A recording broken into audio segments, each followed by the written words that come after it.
శివోహం ఓం శ్రీ మాత్రే నమః. నమస్తే, welcome to Subha tarot prediction. ఈరోజు మనం చెప్పుకోబోయే టాపిక్, మన ఇంట్లోనే మనకు కనపడేలాగా నెగటివ్ ఎనర్జీ ఉంటుంది. అది చాలామంది మనమే గుర్తించము, ఏముందిలే అనుకుంటాము. ఆ నెగటివ్ ఎనర్జీని మన గ్రహాల మీద పడుతుంది. ఇప్పుడు కొన్ని తెలుసుకుందాము మన ఇంట్లో ఉండే వాటిని. ఈరోజు చెక్ చేసి ఆ నెగిటివ్ ఎనర్జీస్ అన్నిటినీ కూడా దూరం చేసుకోగలరు. అవన్నీ కూడా మీ ఇంట్లో కనపడేవే, ప్రతి ఒక్కరికి తెలుస్తుంది. వాటి యొక్క పరిస్థితుల తేడాల వల్ల ఈ నెగిటివ్ ఎనర్జీ, కొన్ని గ్రహాల ప్రభావం అంతా కూడా మీ ఇళ్ళలో వ్యాపిస్తూ ఉంటుంది. అటువంటి వాటిని చాలా త్వరగా దూరం చేసుకోగలిగితే గ్రహాల ప్రభావం కూడా, వాటి నెగటివ్ ఎనర్జీ కూడా మన మీద పడకుండా ఉంటుంది.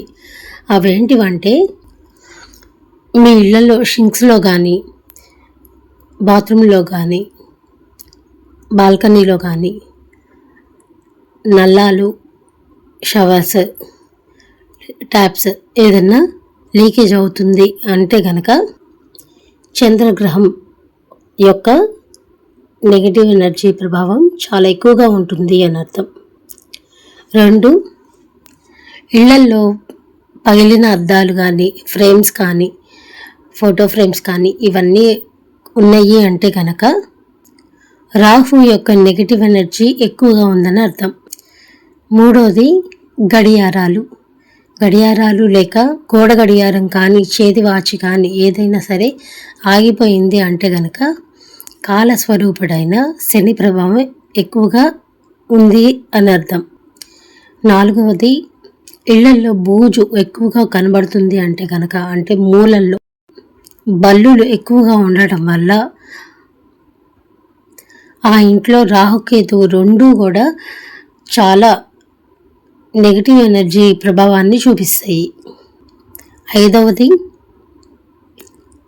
వాటర్ లీకేజ్ అయ్యి గోడల మీద ఉన్న సున్నం కానీ, సిమెంట్ కానీ పెచ్చులుగా ఊడుతుంది అంటే, అలాంటి పరిస్థితులు కనబడుతున్నాయి అంటే కనుక రాహుగ్రహం అత్యంత తీవ్రతగా నెగటివ్ ఎనర్జీ ప్రభావాన్ని చూపుతుందని అర్థం.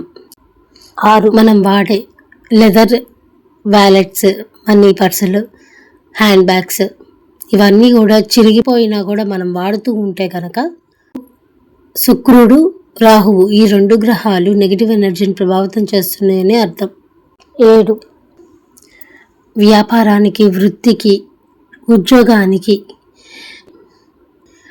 ఇంట్లో వాడిపోయినటువంటి మొక్కలే కానీ, పుష్పాలే కానీ, లేదా వాడిపోయినటువంటి గోడకు వేసిన దండలు కానీ తీయకుండా ఉంటే గనక బుధుడి యొక్క నెగిటివ్ ఎనర్జీ చాలా పెరుగుతుంది. ఇంట్లో ఉన్నటువంటి మెటల్ వస్తువులు ఏవైనా సరే, లోహాలు ఏవైనా సరే తుప్పు పట్టి కడుగుతున్నా కూడా బాగా బరకగా ఉంది అంటే గనక శని మరియు రాహువు యొక్క ప్రభావం ఆ నెగిటివ్ ఎనర్జీ చాలా ప్రభావితం చేస్తుంది.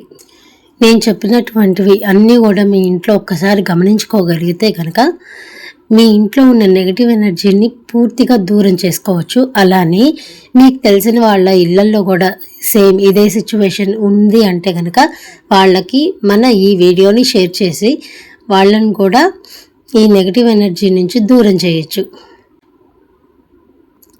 గోమాతను పూజించండి, గోమాతను సేవించండి.